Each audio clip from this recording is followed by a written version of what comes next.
Boa noite. Uma vez mais, bem-vindos à Fundação Logosófica. Hoje nós vamos falar sobre um livro chamado O Senhor de Sandra. É uma novela onde o nome O Senhor de Sandra é um mestre que orienta os jovens, pega um casal desde a infância e vai fazendo todo um processo de iniciação nos conhecimentos transcendentes, nos conhecimentos que transformam a vida. Então, ele pega um casal desde a infância e vai o desenvolvimento da vida desse casal. Obviamente existem outros personagens e ele vai ensinando uma série de conhecimentos que transformam a vida desse casal. O título da palestra de hoje é As Duas Vidas do Ser Humano. Muitos de vocês podem estar se perguntando: que duas vidas são essas? Eu tenho uma vida só. Que outra vida que eu tenho? Então, no decorrer da palestra, a gente vai abordar quais são os aspectos que configuram essa nossa vida espiritual, a vida interna do ser humano.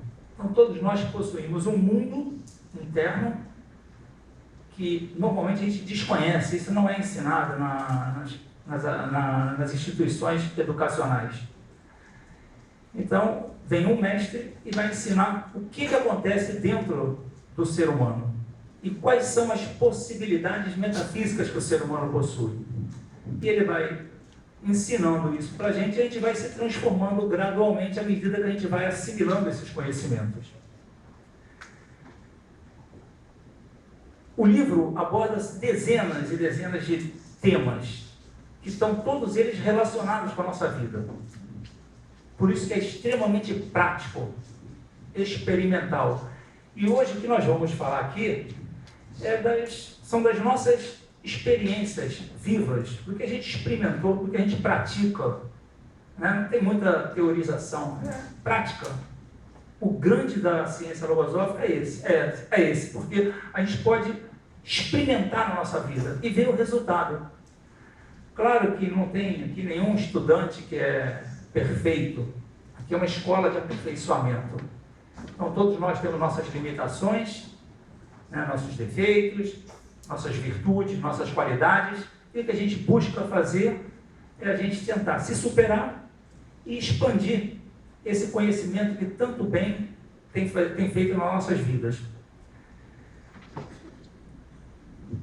Essa vida espiritual, que normalmente quando a gente ouve muito sobre a vida espiritual, fica uma coisa meio abstrata, né? Assim, a vida, isso aqui também é espiritual, tudo é espiritual. Principalmente hoje, no mundo de hoje, né? Que existem centenas e centenas de correntes de pensamentos, todas abordando sobre a espiritualidade.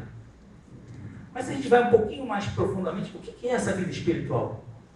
Então hoje a gente vai tentar tangibilizar essa vida espiritual aqui, para que todo mundo saia com uma sensação que é tão real quanto essa vida física. Então essa vida interna, essa vida que acontece dentro da gente, essa é a vida espiritual. Né? As causas que tem dentro do nosso mecanismo psicológico, essa faz parte da nossa vida espiritual.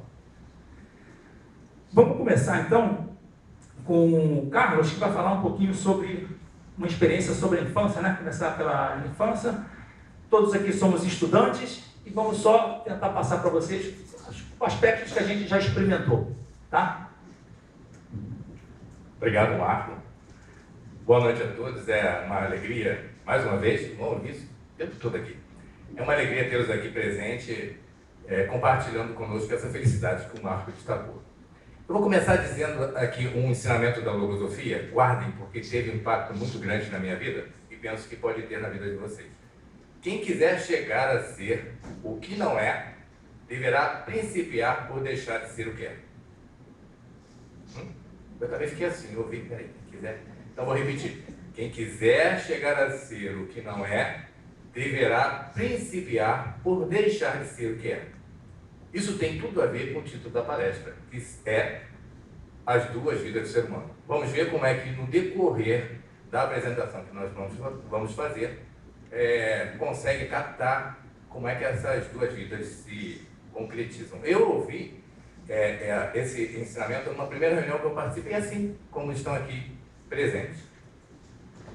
E depois, me interessando mais sobre esses assuntos, comecei a estudar um pouco mais e me foi indicada a leitura do livro O Senhor de Sandra.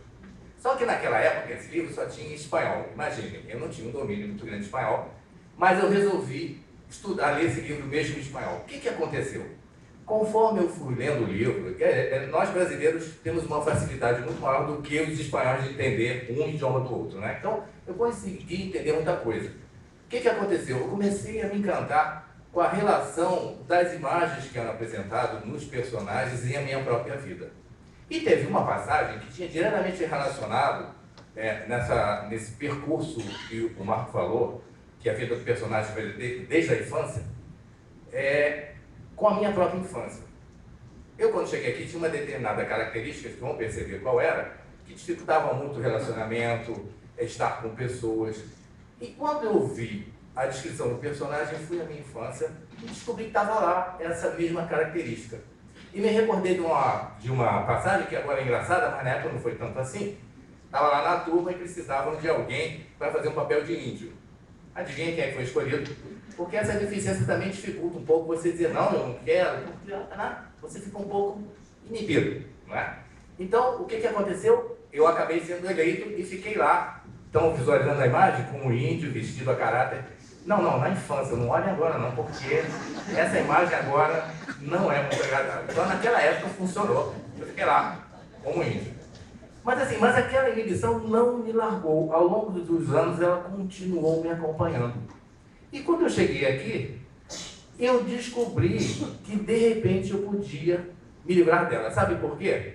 Teve um grande evento, onde estava reunido umas 1000 pessoas, onde ia se tratar de assuntos relativamente o que eu estou fazendo aqui, de onde eu vim, para onde eu vou, quem sou eu. Nós tratamos desses assuntos. E estava aquela vibração toda e eu fui eleito para ler num palco que devia ter mais ou menos umas 500, 600 pessoas, um trabalho que tinha sido escolhido para apresentação. Imaginem, eu inibido ter que ler para um conjunto de pessoas um trabalho. Muito bem, fui enfrentar, subir no palco. Só que quando eu vi a receptividade das pessoas que estavam olhando para mim, como eu estou vendo agora, aquilo me acalmou. E eu consegui ler com muita tranquilidade. Mas eu me dei conta que ali naquele ambiente especial eu podia fazer isso, mas eu precisava me livrar daquela limitação, porque alguém tinha falado para mim que existia essa fonte onde eu podia estudar isso. Então eu também tinha que fazer isso, mas como eu ia fazer com aquela limitação?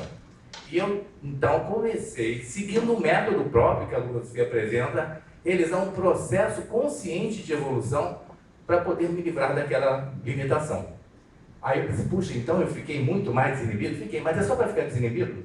Para poder falar com o outro, alguma coisa? Não. É preciso, eu pensei assim, é preciso que eu enfrente essa limitação para eu poder transmitir o bem que eu estava recebendo. Só que, diferentemente do que às vezes acontece, porque a inibição é uma limitação que muita gente tem, né? A gente pode utilizar um recurso, tipo fazer teatro, que pode ajudar a você se desinibir um pouco, mas você não se livra da causa. A causa está lá dentro. E aqui nós aprendemos que essa causa se chama pensamento.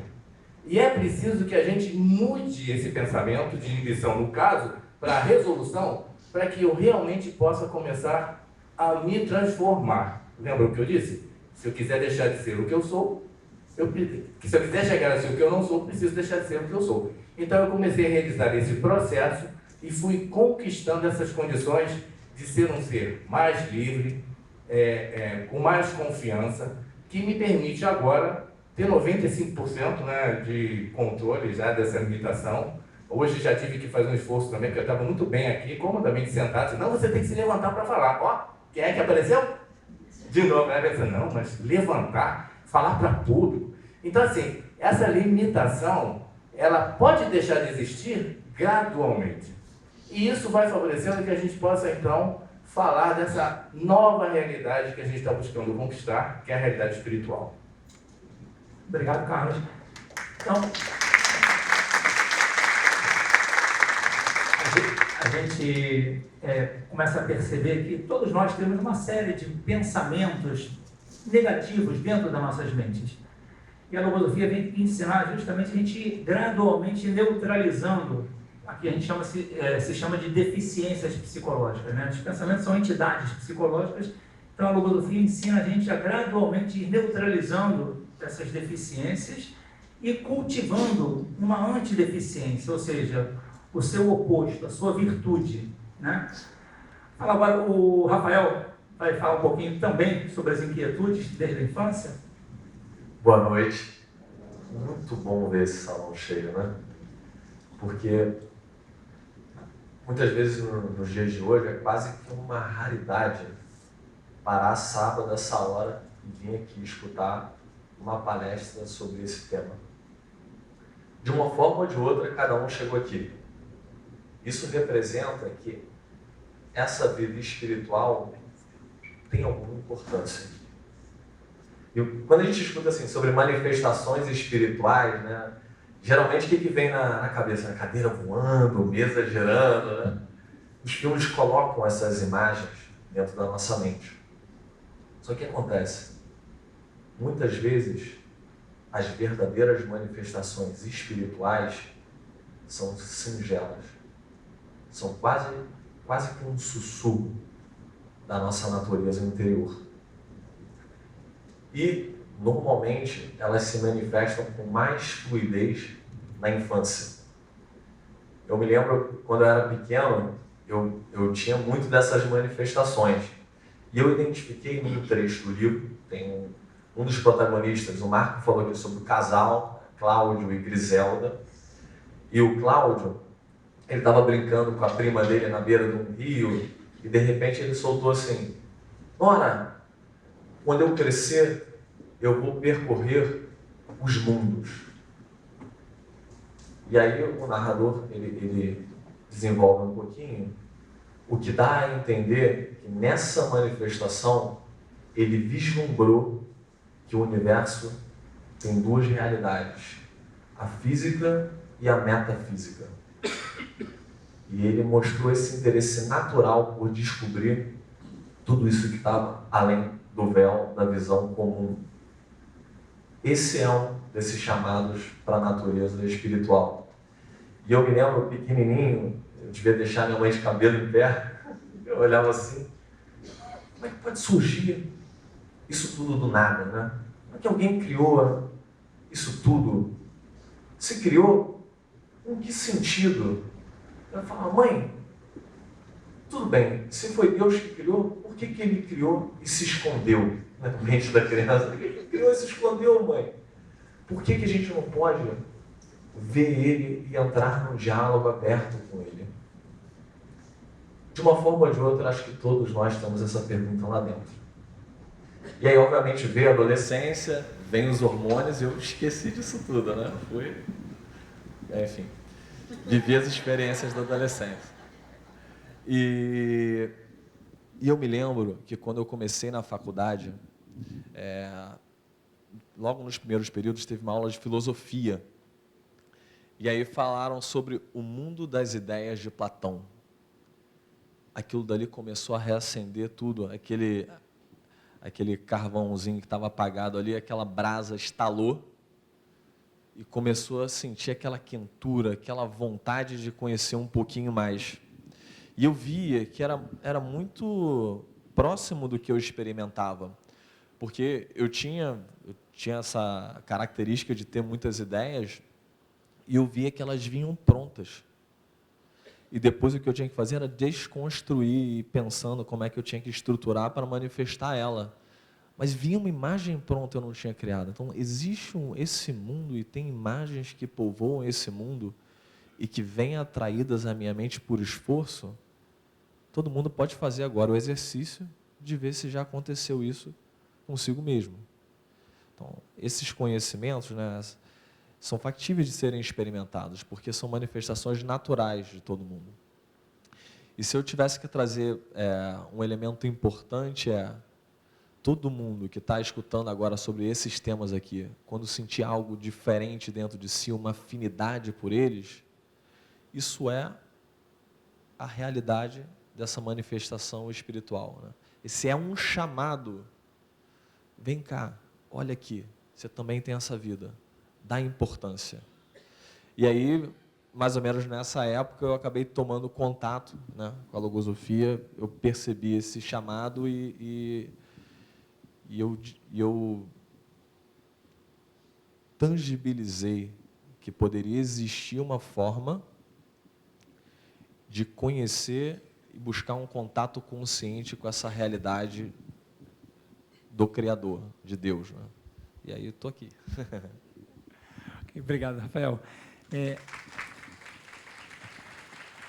Obrigado. Célia vai falar um pouquinho sobre um personagem, a criação, está ligado com o que o Carlos falou ainda há pouco, né? Deixar de ser o que é para chegar a ser o que não é, ou seja, temos que construir um novo ser, né? Boa noite para todos. Muito bom tê-los aqui conosco. Bem, o trecho do livro Senhor de Sândara, né, que iniciou um processo de mudança na minha vida logo quando eu tomei contato com ele, foi justamente o trecho do livro que trouxe cada um de vocês hoje aqui. É o trecho que está no convite, quando o autor diz que o ser humano, né, a vida do ser humano deve se compreender como um texto de um livro que leva o seu nome e do qual ele deve ser o seu protagonista principal. Por que esse trecho mexeu tanto comigo? É muito cantado em versos, prosas, músicas, né, que a vida da gente é um livro, cuja história, quem escreve? Cada um de nós. Então, nós somos o autor do próprio livro da história da nossa vida. Ocorre que, quando eu tomei contato com o livro Senhor de Sândara e li esse trecho há 24 anos atrás, eu nunca tinha parado para pensar que, além de autora, eu poderia ser a protagonista principal, assumir o papel principal. Porque uma coisa é escrever e outra é encenar o que escreve. E vamos combinar, quantas vezes nós escrevemos uma história, entramos em cena na vida e aparece o quê? Uma fatalidade, uma adversidade, um fato inesperado e nos tira do prumo, não é verdade? Rouba a nossa cena. E aí a gente precisa o quê? Se preparar novamente para assumir o controle dessa vida. Agora, como é que a gente se prepara para assumir o controle da vida? O autor do livro Senhor de Sândara descreve muito bem em cada página, milimetricamente, né, sobre o conhecimento da vida interna. O que é o conhecimento da vida interna? O que seria essa vida interna? A vida interna, como já foi trazido, né, tanto pelo Marco, como pelo Carlos e pelo Rafael, corresponde a todos esses movimentos internos que acontecem dentro de nós, derivados dos dois órgãos principais do espírito humano, que é a mente e o coração. Então, por movimentos internos, compreendam os pensamentos, os sentimentos, as emoções, as inquietudes, as aspirações mais profundas do ser humano, que levam ele a um querer profundo, a querer realizar algo, a querer realizar um projeto, né? E são esses movimentos internos que, quando a gente está atento sobre eles e tem o conhecimento da existência deles, impactam na nossa vida o quê? Externa. Porque são esses movimentos internos que se projetam na conduta que nós vamos ter na nossa vida de relação nos diferentes campos da vida, né? O campo pessoal, social, profissional. Agora, se eu não tenho conhecimento sobre essa vida interna, o que acontece? Eu delego esse papel principal, normalmente, né, para outras pessoas, para outros seres. Ou ocupo o papel, né, da cena da minha vida com pouca significação, não tendo um desempenho como a atriz principal. E aí eu vou dar um exemplo para vocês que é muito semelhante ao que o Carlos trouxe e que coincidiu assim com com a minha vida, né? Logo que eu tomei contato com o livro. Eu, logo quando comecei a perceber a realidade dessa vida interna, eu observava, na minha realidade, que eu tinha um estado de ânimo ao despertar diariamente para ir para o trabalho, né, que era um. E que, quando eu voltava à noite, tarde da noite, esse estado de ânimo era outro, muito diferente. Havia um gap, havia um verdadeiro abismo, uma lacuna entre o estado de ânimo que me despertava às 5h15 da manhã, que eu sempre acordei muito cedo pelas ocupações que até hoje eu tenho, né, na vida diária, e havia um gap muito grande entre esse estado de ânimo e o estado de ânimo de quando eu ia me deitar, para lá já de meia-noite, e normalmente já no dia seguinte.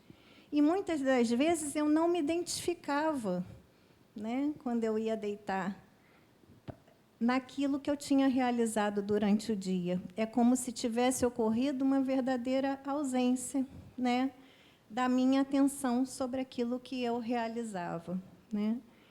E, com esse conhecimento sobre a realidade interna, eu passei o quê? A ser presente no meu dia diariamente, ou seja, a assumir o governo das minhas decisões, né? E aí eu termino assim essa breve fala, convidando vocês a refletir um pouquinho. Será que o ser que cada um de vocês tem buscado ser corresponde ao ser efetivamente que vocês são? Né? Marco. Obrigado, Célia. Um grande amigo meu, uma vez, me perguntou assim, porque a gente estava conversando sobre isso, né, e essa imagem é bem conhecida, né, da vida do ser humano como se fosse um livro. E aí perguntou assim, Marco, será que o grande livreiro do universo guardaria o seu livro? O seu livro seria interessante para a humanidade? Para ser guardado nos registros do universo? Fiquei pensando naquilo. Aí me fez pensar e trabalhar um pouco para, pelo menos, eu tentar me dignificar um pouco mais para que o meu livro possa ser guardado nas estantes da Livraria Universal. André vai falar de uma empresa, né? Obrigado, Marco. Muito boa noite a todos. Sejam mais uma vez muito bem-vindos à nossa casa, Fundação Logosófica em prol da superação humana. Eu, há mais de 10 anos, quando eu vim para o Rio de Janeiro, eu vim a convite da que na época era considerada a melhor empresa para se trabalhar no Brasil. E durante um tempo, principalmente ali nos primeiros meses, a minha vida ela era dedicada quase que exclusivamente para o trabalho. Ela era só o trabalho. Eu saía de manhã, voltava, só pensava no trabalho e assim se resumia a minha vida. Mas tinha algo dentro de mim que sempre dizia que essa não podia ser, a minha vida não podia ser só isso, né? E aí foi quando um dos diretores dessa empresa, ele me chamou para um evento como esse aqui, que vocês estão participando hoje, aqui na Fundação Logosófica, e foi quando eu descobri que existe uma empresa que é a empresa do meu próprio aperfeiçoamento, do nosso próprio aperfeiçoamento. E que essa é a melhor empresa que qualquer pessoa algum dia poderia trabalhar, e eu descobri isso, que na minha realidade é assim também. E essa empresa do próprio aperfeiçoamento, ela tem missão, ela tem uma visão, ela tem os seus valores, e essa missão e essa visão, esses valores, sou eu que vou descobrindo, sou eu que vou colocando para mim mesmo. Ela tem metas que precisam ser cumpridas, ela tem equipes que precisam ser geridas, como, por exemplo, pensamentos que estão na nossa mente, e eu preciso estar ali gerindo esses pensamentos, para que todos eles e tudo isso que eu estabeleci possa trabalhar para a gente poder realizar algo na nossa vida que é justamente essa vida espiritual que nós temos para viver.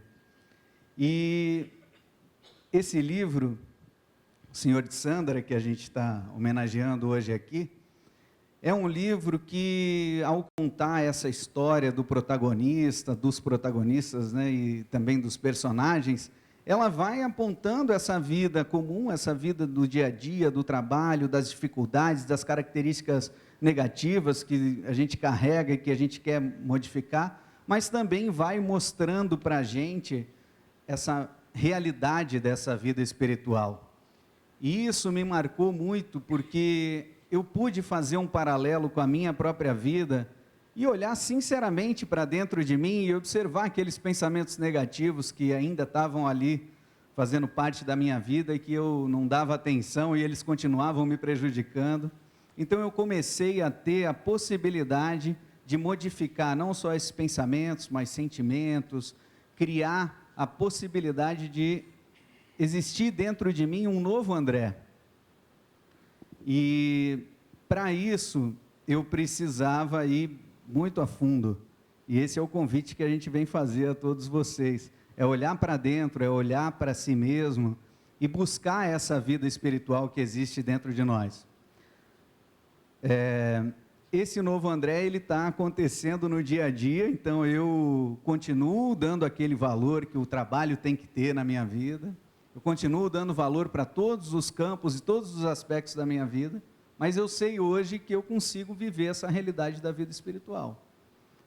E quanto mais eu invisto nessa empresa do aperfeiçoamento, quanto mais eu invisto nessa vida espiritual, eu vou me transformando num profissional melhor, vou me transformando num marido melhor. Minha esposa está aí hoje, não sei se ela vai me contradizer lá no cafezinho, mas talvez ela vai comprovar isso depois. E esse é o nosso objetivo, né? A gente poder viver uma nova vida, uma vida espiritual dentro dessa vida que vamos vivendo no nosso dia a dia. Obrigado, André. Só ressaltar um aspecto interessante, né? O André falou que, quem é do mundo empresarial sabe que a grande parte das empresas tem uma visão, uma missão e os valores. Isso no mundo empresarial é muito comum. Mas, então, para a pessoa jurídica isso vale. E para a pessoa física? Qual a visão que eu tenho de vida, de universo? Qual a minha missão? E sobre que valores eu vou edificar essa minha vida?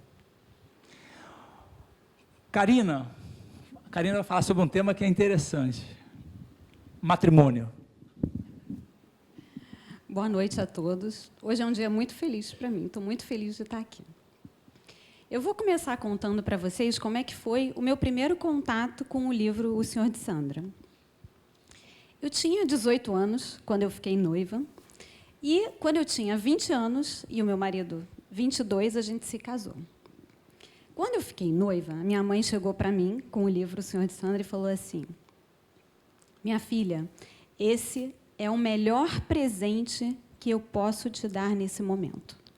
Mas é muito importante que você leia esse livro antes de se casar.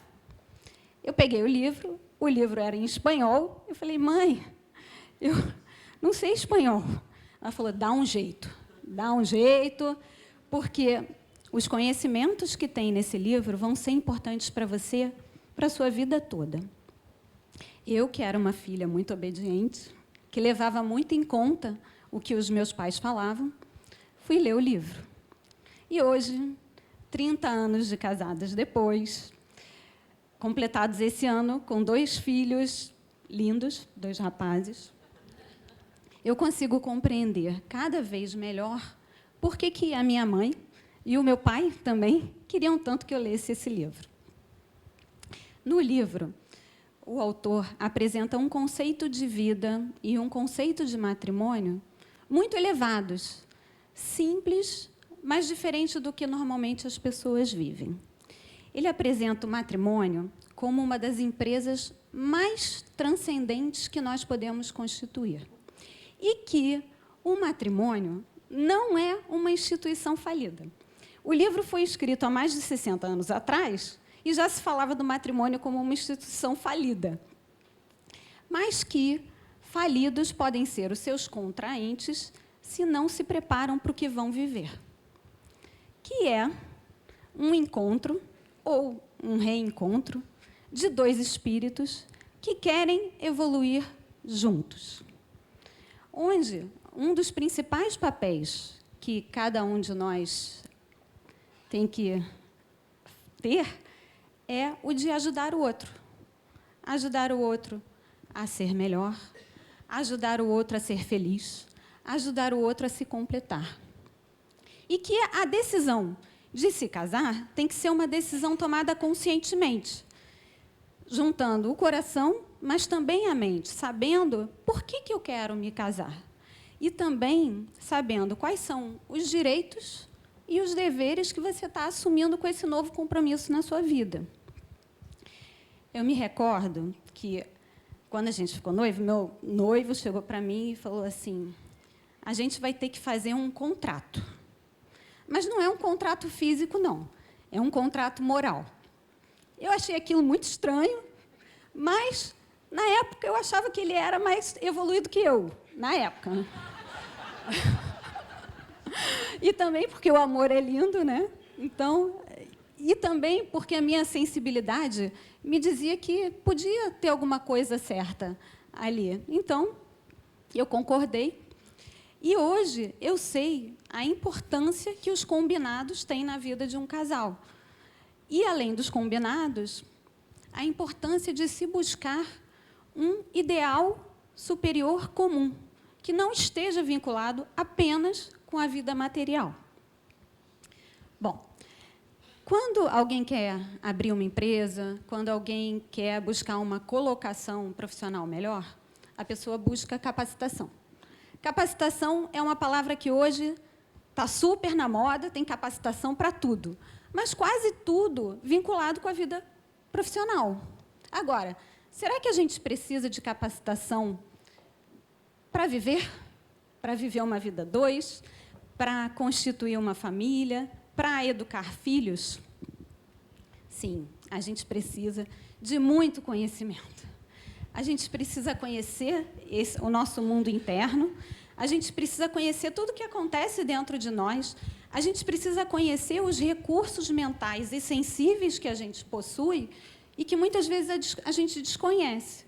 E que, quando você conhece um pouco melhor esses recursos, a chance de você cometer menos erros, de acertar e de ser feliz é muito maior. Com o livro, eu aprendi que o amor, o verdadeiro amor, exige grandes virtudes. E que virtudes são conhecimentos. Virtudes que precisam ser praticadas e vividas conscientemente, com muita vontade, com muito saber. Até porque a gente fica cada vez melhor no que a gente mais pratica. Então,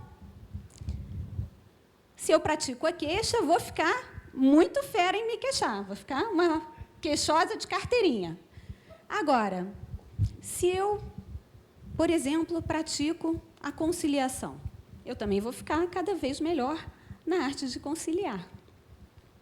E que são valores que o verdadeiro amor exige: a paciência, a tolerância, a abnegação, a constância. E que, quando esses valores não existem, por mais que no início exista um grande amor, uma grande paixão, ao longo do tempo vão acontecendo desgastes, vão acontecendo desentendimentos, às vezes por coisas bobas, às vezes por coisas muito bobas, vão acontecendo também as adversidades que são comuns na vida de todas as pessoas, né? E, no lugar desses acontecimentos aproximarem o casal, eles vão afastando. E a força do amor, né? Que no começo você vislumbrou uma coisa linda, né? Imaginou um gráfico assim, só para cima, né? Só vai crescer. Só que vão acontecendo esses desencontros, né? E aquela força daquele amor, aquele laço lindo que você viu no começo daquele relacionamento, vai se afrouxando e muitas vezes acaba até se desfazendo. Como é que pode que algo que, em algum momento, você atribuiu um grande valor na sua vida, perde esse valor? E o que a gente aprende é que a gente tem recursos para fazer de forma diferente. E só para encerrar, vou contar uma experiência que eu vivi no começo do nosso relacionamento. Quando a gente ficou noivo, eu ganhei de presente um presente super romântico. Eu ganhei de presente de noivado uma panela de pressão. Pois é, né? Poderia ter sido algo que, né, pudesse ter trazido, assim, algum desgaste. Mas o que eu posso dizer é que nós continuamos juntos, muito felizes, sabendo que temos ainda muito a aprender e muito a fazer, mas muito gratos por termos esses conhecimentos na nossa vida, esses conhecimentos que permitem que a gente viva a vida material e a vida espiritual um pouquinho de forma mais consciente, dando significado diferente para tudo que a gente faz. E é por isso que hoje eu recomendo fortemente a leitura do livro Senhor de Sandra. Tem que fazer justiça, porque senão a natureza feminina fica, né? Tá? Mas eu soube que depois o Marcel comprou um fogão e uma geladeira, então...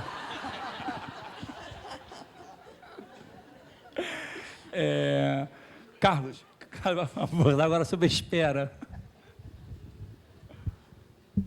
Bom, estão gostando da atividade? Quantos conceitos fantásticos. Alguém esperava chegar aqui e encontrar tanto conteúdo? Foi o que aconteceu comigo. Eu também não esperava nada disso. Sabia que eu já entrei no tema de uma forma. Pois é, eu tomei contato com esse conceito, espera, na leitura do Senhor de Sandra. E quando assim, espera. Quando eu falo espera, o que acontece? Será que eu esqueci? Todo mundo ficou esperando para ver o que ia acontecer em seguida, não é? Então, assim, eu comecei a perceber que a espera, ela está o tempo todo na vida da gente. A gente, qual é a primeira espera que acontece na vida da gente? A gente espera para nascer. Pois é, né? Mas alguém sabia que estava esperando para nascer? Não sabia, né? Mas estava lá dentro, lá, esperando para nascer. E quando nasce, faz o quê? Chora. Por quê? Graças a Deus eu estou livre. Então, quer dizer, na verdade, a espera é algo inerente à condição humana. Mas tomar consciência desse conceito muda completamente. Porque eu vivia os tempos de espera que a gente vive no dia a dia totalmente inconsciente. Então, como eu era inconsciente, eu estava ficando especialista no que a Karina falou. O que eu fazia nos intervalos da espera? Me queixava. Nossa, mas eu tenho que esperar tanto tempo para isso, tenho que esperar tanto tempo para aquilo. Então, eu não tinha noção que a espera era algo inerente a qualquer processo que a gente vive. Um dia eu estava esperando uma condução, que eu estava me deslocando para um outro lugar, e nada de passar a condução, nada de passar a condução. Aí eu comecei a ficar impaciente, disse, mas, gente, não passa essa condução. Aí eu olhei para o relógio, tinham passado apenas 5 minutos. Então, eu me dei conta que, na inconsciência, a gente tem a sensação que o tempo passa muito mais do que ele, na verdade, passa. Mas qual o valor da espera, então? Eu comecei a perceber, com o auxílio dos conhecimentos logosóficos, que quando eu começo a viver a espera de uma forma consciente, ao invés de eu passar os tempos de espera reclamando, eu começo a fazer um trabalho de identificação dos movimentos internos, daqueles pensamentos que estão dentro da minha mente. Posso identificar aqueles que são favoráveis e aqueles que não são favoráveis. Por exemplo, o de impaciência nunca é favorável. Não adianta ficar apertando o botão do elevador que já acendeu, porque ele não vai chegar mais rápido por causa disso. Mas se eu estiver pensando alguma coisa enquanto eu estou aguardando, eu estou utilizando de forma inteligente o tempo de espera.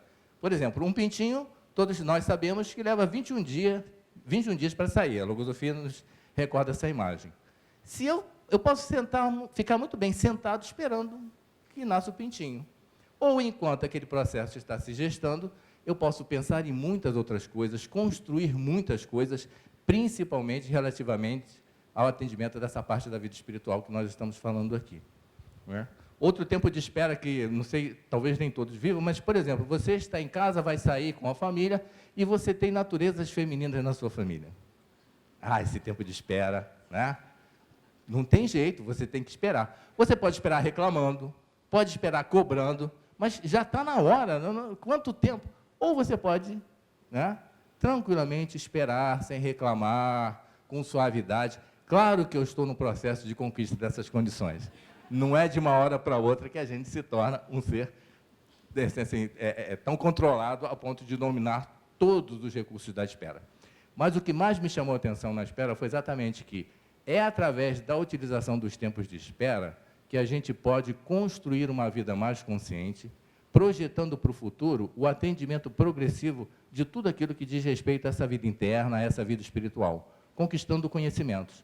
Então, agora eu procuro sempre, ao invés de ficar esperando ou deixando que a espera absorva a minha vida, utilizar esses tempos de espera de uma forma consciente para poder enriquecer com esses conhecimentos transcendentes tudo aquilo que no futuro vai me permitir esperar cada vez com mais consciência daquilo que eu estou fazendo.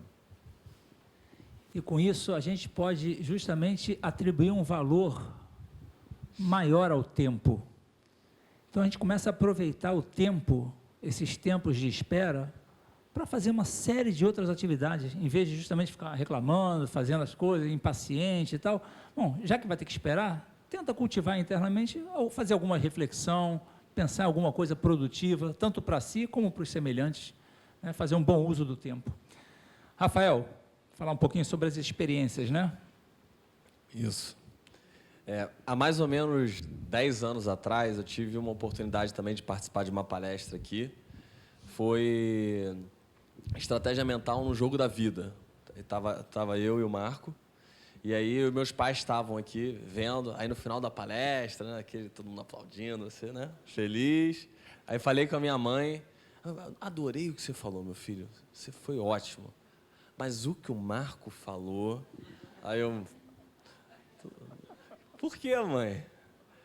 Ela, dava para ver na frase dele que tinha aquela pessoa vivida. E eu falei, minha mãe não sabe de nada. Eu tô, né? Ela tá entendendo errado. Aí, passaram-se 10 anos, né? Nesses 10 anos, eu casei, eu tive 3 filhos, eu abri uma empresa, eu fali essa empresa, e eu entendi o que minha mãe estava falando. Existe uma imagem no livro que é apresentado, que ela tem o poder de mudar totalmente a forma como a gente passa pelas experiências. Essa imagem é que essas experiências são como um filtro decantador do néctar puríssimo do conhecimento, que se oculta sobre essa realidade, né, essa parte material das experiências que acontecem. Então, tudo que acontece na vida é para a gente aprender alguma coisa. Às vezes, obviamente, isso tem que ser experimentado. Mas pensa que, na grande inteligência que criou esse universo e todos esses processos perfeitos, todas as experiências, principalmente as marcantes que a gente vive, vêm com um conhecimento embutido que nós temos que assimilar. E quando a gente assimila, a nossa vida muda, né, de estado. E a gente passa a viver outras experiências. Quantos de nós não vivemos repetidamente as mesmas coisas, né? Você vai lá e fala, só comigo que acontece isso. Aí você vai de novo, acontece comigo. Quando a gente fala, só comigo acontece isso toda hora, esse é um sinal de que a gente não assimilou o que a gente tinha que assimilar. Muitas vezes são na característica desses valores, como a Karina falou. E quando a gente assimila, pode até acontecer que a gente já tem um elemento para passar essa experiência. Ou seja, minha mãe estava certíssima. O que acontece? Pode ficar mais fácil a gente perceber quando a gente já tem o conhecimento do que é aquilo, né? Pelo menos intelectualmente. É isso que a gente faz aqui, quando fala que é uma escola de adiantamento mental. a gente já está estudando esses valores, já está estudando essas sutilezas da vida, para que quando vem a experiência, a gente possa passar mais rapidamente e vivendo outros processos. E o conhecimento real só vem realmente quando a gente vive e extrai. Não adianta. O conhecimento intelectual, teórico, ele ajuda a gente a acelerar esse processo. Dentro do processo da empresa que eu abri e quebrou, foi algo interessantíssimo. Porque 2 anos antes, quando eu estava na experiência de abrir, uma pessoa me deu o conselho, exatamente o que aconteceu 2 anos depois e a empresa quebrou. Exatamente. Só que ele veio de uma forma totalmente destrutiva. Não foi nada construtivo. Ele falou assim, aquela chapuletada, eu já me fechei, não escutei o que ele falou. Mas se eu tivesse escutado, eu teria evitado perder, não perdi porque eu consegui extrair alguma coisa, mas um sofrimento maior nesses 2 anos. E o que eu vi ali por trás, um dos valores, é a humildade, né? Que a humildade, como o humus, né? A terra fértil, que quando o universo quer plantar essas sementes do conhecimento, se a gente não tem humildade, a terra é seca, ela não entra. Então, o conhecimento não germina. Então, é importante ter a humildade. Inclusive, quando a pessoa fala de forma destrutiva, e a gente tende a se fechar. Por quê? Porque não são só as oportunidades que ensinam na vida, agora falando dos aprendizados que as leis universais trazem ao homem. Nem sempre é oportunidade, às vezes é adversidade, e a gente não tem que se fechar. A gente tem que se abrir para esse conhecimento. E é justamente isso que a gente busca fazer aqui, já ter essa visão, como o geólogo que vai buscar uma mina de ouro, ele já sabe, ele encontra, ele vê os veios para encontrar esses conhecimentos. E esses conhecimentos superiores, eles mostram os veios para a gente descobrir dentro de nós todo esse potencial do ser humano consolidado nessas virtudes. Obrigado, Rafael. Ou seja, dá para perceber que os conhecimentos que a gente aprende aqui, que estão estampados nesse livro, eles têm o poder de transformar as nossas vidas, transformar internamente e, obviamente, para melhor. Então, existe um potencial muito grande dentro de cada um de nós, mas que é desconhecido. Eu não sei quais são os recursos que eu possuo dentro de mim. Eu não sei como é que são os agentes causais do meu comportamento. Então, eu vivo essa vida aqui corrente, mas sem saber as causas. E a logosofia justamente nos conduz a encontrar essas causas dentro de nós e nos dá as ferramentas para que a gente possa gradualmente ir nos transformando e modificando aquilo que a gente julga que não está muito legal dentro de nós. Célia fala sobre o segundo nascimento. Conta para a gente o que é isso daí, né? Então, outro trecho do livro que me chamou muita atenção quando eu li foi quando o autor fala sobre o segundo nascimento. E ele diz que o ser humano pode, por determinação própria, optar por nascer de novo em sua própria vida física. Ou seja, o ser humano pode, bastando querer, nascer novamente no período de vida que compreende a sua existência aqui na Terra. Isso me chamou uma atenção enorme, porque qual é o conceito de palingenesia que eu tinha? Todos conhecem essa palavra, palingenesia? A origem dela é grega, palin é repetição, de novo, e genes é nascimento. Então, palingenesia é nascer de novo. O conceito que eu tinha dessa palavra, palingenesia, é que eu precisava o quê? Morrer fisicamente para vir a nascer numa outra oportunidade de vida. Ou ser acometida, por exemplo, de alguma fatalidade que ficasse entre a vida e a morte, e aí, né, vencendo a saúde, a luta pela vida, vencia a saúde física, sobrevivia, e aí, a partir dessa sobrevida, eu consideraria que eu estaria nascendo de novo. Só que o autor do livro, o Sr. Sandara, ele traz um outro nascimento, é um nascimento para essa vida psicológica, que é a vida do espírito humano, né? A vida que compreende a evolução de todo esse processo de movimentos internos que correspondem aos pensamentos e sentimentos mais essenciais, mais puros que o ser ter. E que, por toda a participação da história da humanidade, foi se perdendo com o tempo, né? Então, o que eu queria trazer assim para vocês é, de uma forma prática, como que esse conceito eu apliquei na minha vida. E aí, semelhante também ao que foi trazido, e as experiências são semelhantes, porque a vida é humana, né? Vai variando o quê? Um contexto ou outro, mas os pensamentos e sentimentos atuam. Então, as experiências vão sendo semelhantes mesmo. Então, semelhante ao que foi trazido, eu recordo que, quando eu era criança, eu era muito dócil. Recordo disso e meus pais e meus avós sempre falavam isso. Mas eu tinha uma determinada característica negativa no meu temperamento, né? Desde criança que se apresentava. E, com a adolescência, essa característica se acentuou, né? Hormônios, toda a parte fisiológica em ebulição, a parte psicológica também entrou naquele colapso, essa característica se acentuou. E eu herdei essa característica na minha vida adulta. Ocorre que essa característica começou a prejudicar a minha vida de relação. Por quê? Porque eu acabava magoando as pessoas que me eram mais caras. E eu sentia isso e não sabia como resolver, já que era uma característica que vinha e se arrastava desde lá, quando eu era criança.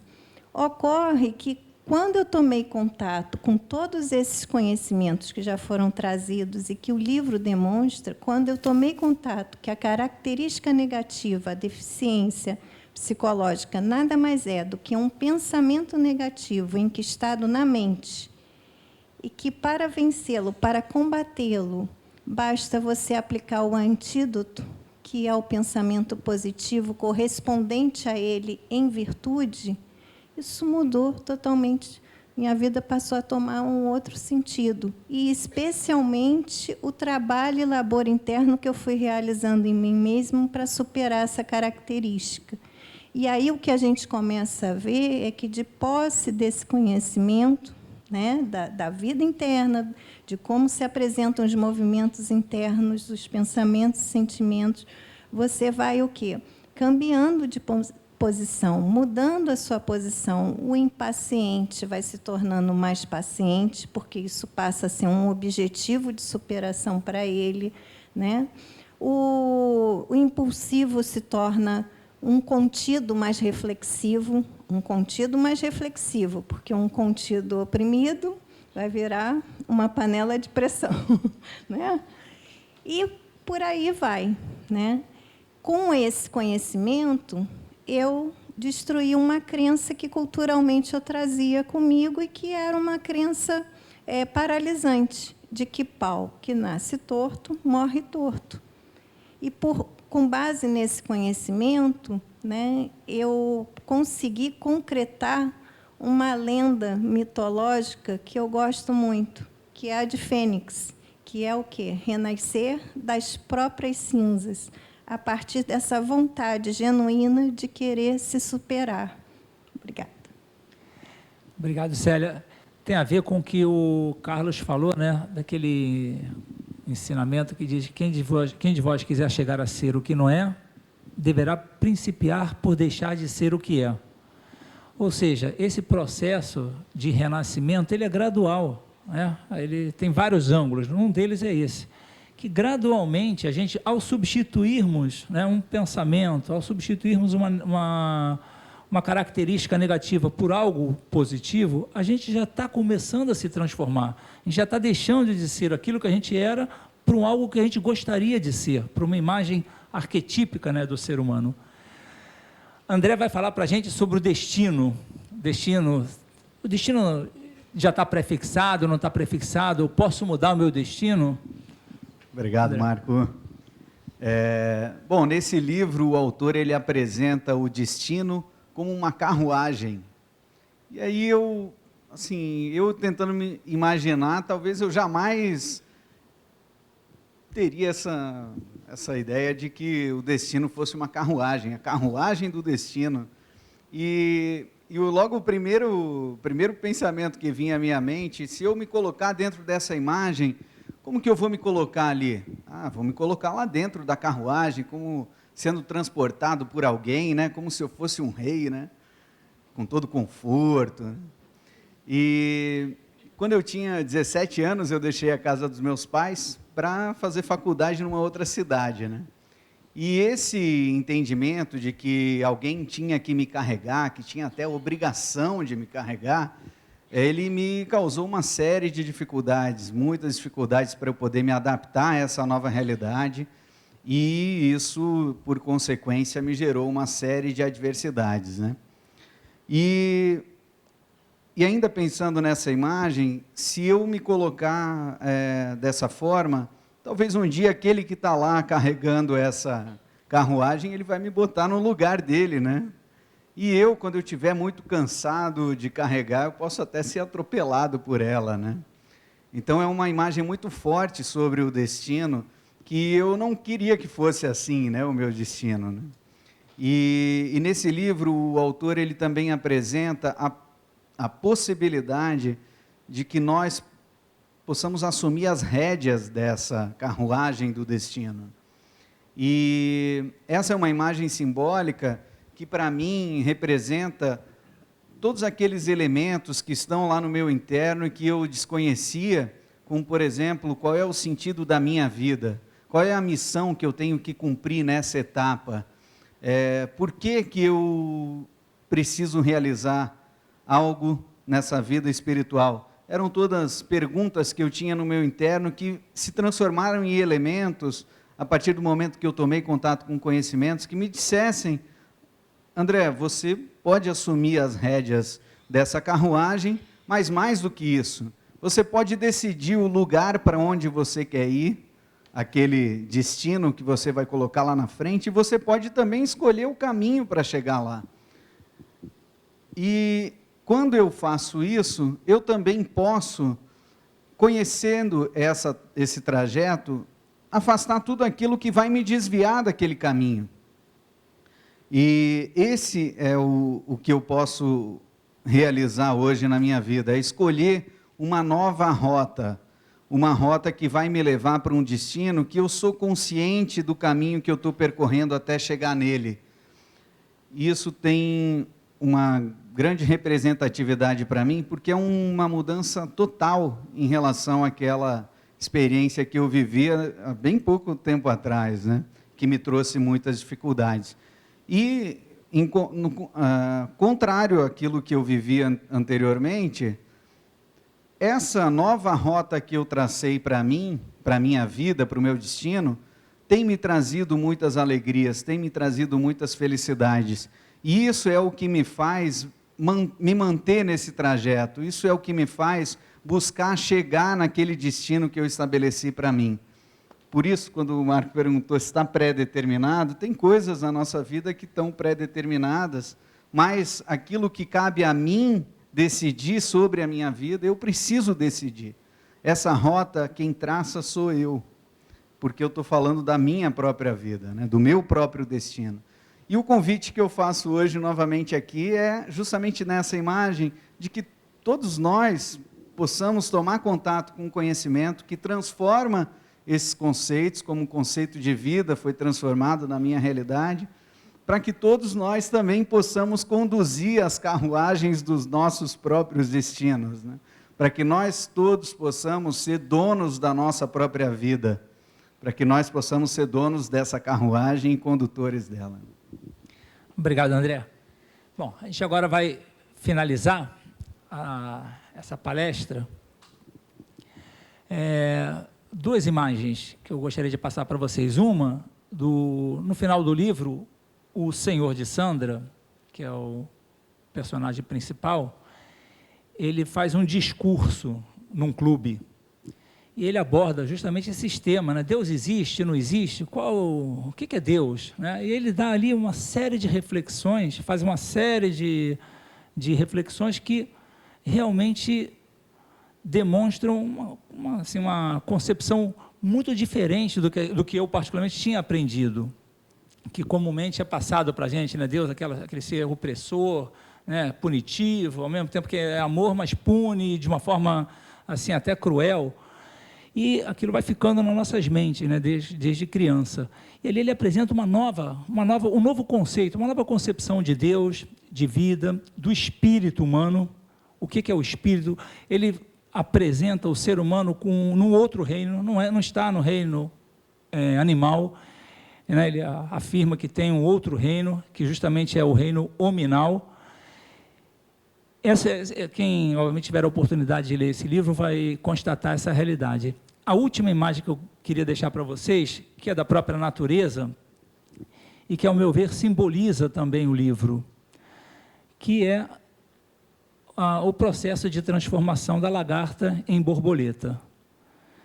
Ou seja, a lagarta, ela se alimenta, né? Ela se arrasta, se alimenta, depois ela entra num estado de crisálida, né? Cria o seu casulo, e através de um processo interno que acontece ali, no escuro, né? Ou seja, sem ninguém vendo, um processo interno, ela realiza um processo de transformação e depois se transforma na borboleta.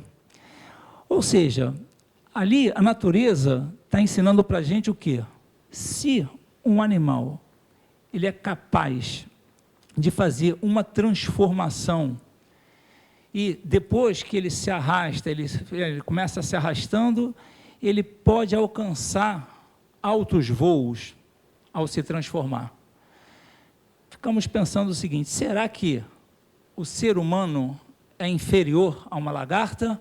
Ou será que existem possibilidades metafísicas para o ser humano ao realizar um processo de uma autotransformação?